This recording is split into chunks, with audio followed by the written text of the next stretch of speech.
Chapter 13. Pretzel Logic. The next thing I knew, I awoke to the sensation of warm water on my feet.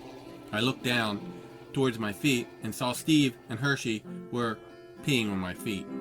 "What the heck are you doing?" I stammered. "Well, Bill, you did knock yourself out when you ran into the statue," Hershey explained. "So why are you peeing on my feet?" I said wearily.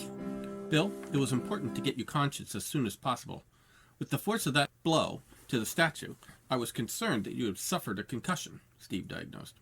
I closed my eyes and breathed deeply. Eleanor was here. "Who the heck is Eleanor?" Hershey replied. The statue," I stammered. "The statue came alive."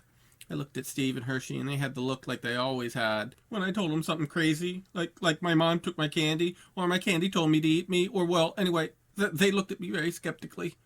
I glanced over towards Maynard. He was cleaning his glasses, one round lens after another. I screamed at Old Man Maynard, "Tell him what you saw! Tell him about Eleanor!" Old Man Maynard finished cleaning his glasses and placed them back on his face. "Eleanor, or Ellie, was my wife. She died 3 years ago on Halloween. I think about her every day.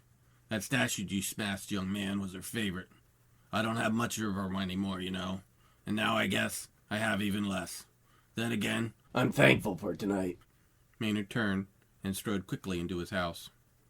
See, it happened," I shouted. "What, Bill? What happened?" Hershey asked. "Oh, the statue's come to life and all." "Bill, you banged your head really hard on the statue and had a dream. It's typical for your subconscious to imagine an alternate reality," Steve said. I turned to Hershey. "You believe me, don't you?" "Nah, Bill. I believe you think it happened, but, Bill, as creepy as this night was, no statue's ever moved without my help. You were just confused in the moment. Heck, if I had bonked my head, I would imagine some ghosts, too." I was mad. I didn't imagine seeing her. I didn't imagine her touching me. And I certainly didn't imagine her talking to me, I gruffed. Hershey looked at me sympathetically. "Hey, it was all wacky, the moon and all. But, Bill, marble statues can't move." "Hey, I was born a skeptic, but I know what I saw," I screamed. Steve turned and looked at me funny like I was crazy. I turned towards Maynard's house to look for Maynard, but he had already skedaddled in the door. I needed to explain. "Steve, Hershey, it really happened. I mean, time slowed, you see, and I tried to call you, but you were frozen, and it all happened in sequence and all. Not like I've been knocked out. Anyway, and I never knew her name was Eleanor before she told me," I whined. Bill, Maynard told us his wife's name was Ellie for years. 5 minutes ago, he was calling her like some old loon. Hershey looked puzzled. He was calling Ellie, Steve. He always refers to her as Ellie. "Bill, how did you know her full name was Eleanor?" Steve rolled his eyes. "Hershey, you're just justifying that Bill isn't delusional based upon him knowing Maynard's wife's name? Don't go all Columbo on us, Hershey." Hershey put his arm on my shoulder. "Bill, Columbo bores Steve. Let's go to my house and get some ice for your head." "Columbo does bore me because he's stupid, and my analysis has confirmed there's no such thing as ghosts," Steve chided. "Well, she did have long brown hair," I said. Hershey stopped. "Ellie had short dark hair, Bill. I've seen it in pictures. Maybe Steve was right. It was a delusion. But let's ask Maynard on the way by. Follow my lead." Hershey walked over to Maynard's door and knocked. After what seemed like an eternity, the door cracked. "Go away, boys." The door slammed, closed, and Hershey pounded on it again. "Maynard, open up! It's important!"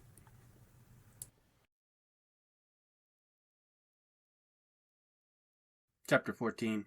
The Grand Illusion. The door opened. Maynard looked extremely annoyed. "What's so important?" Mrs. Maynard, what was her hair like?" Hershey asked. "Well, she had beautiful gray hair, in a short bob," Maynard replied with a dreamy grin. "Before she got real old," I screamed. "She was never old," Maynard sneered, and began to close the door. Wait, Bill just means before it turned beautiful gray. What color was it then?" Hershey asked. The dreamy look came back to his face. "Oh, she had long, silky, brunette hair. But I really must go." And with that, Maynard closed the door. "Well, I was half right. I told you it was long," I said. "Do you even know what color brunette is?" Hershey asked. White, I guess." Hershey rubbed his forehead. "White?" "Yeah, I've seen silk cocoons, and they're white." "Oh, silk is the hair texture. Brunette is medium to dark brown hair, with hints of red," Steve explained. "Hey, that means I was all right. See, I told you I saw her," I shouted. Steve shook his head. "No, it just means your delusion was serendipitous. Bill, What did the the vision say? Hershey asked. Well, Eleanor said she said to be in the moment. Isn't that awesome? I responded. Hershey and Steve stared at me straight-faced. Then their faces started to crack up. What's so funny? I said. With that, Hershey and Steve lost it. They fell over in a full belly laugh, losing it in hysterics. I turned and started to walk home. I'm so out of here. You traitors. Goodbye, former friends, I thought. I got more and more upset as I finally started to run home. I heard Hershey scream something, but I didn't want to hear what he had to say anyway. I went home, and I went straight to bed. In the morning, I awoke with a headache. I tried to sit up in bed, but with my head raised, the throbbing only increased. Suddenly, my mom's voice shrilled down into my room. Hurry up, Bill! We have to go to your grandmother! I huffed, and got reluctantly dressed, and went upstairs. What happened to your head, Billy? That's a bad bruise, my sister asked. I walked into something, I said to her. After dinner at my grandmother's house, I biked over to Hershey's. I took the long way as I really didn't want to see old man Maynard. I parked my bike and headed up to Hershey's carport. Hershey and Steve were sitting on the porch swing chatting, and ever so lightly swinging back and forth. You know, Bill, I really do like that black you painted over the spatter on your bike. It's extremely unique, Steve said. I didn't look at him, or the bike. I already knew that I would never like that ugly color on my bike. Right now, I didn't like anything. Not Hershey, not Steve. Why did I come here, I thought. They messed up my bike. Now they don't believe me about the statues. Some friends, I thought. The end of chapter 14.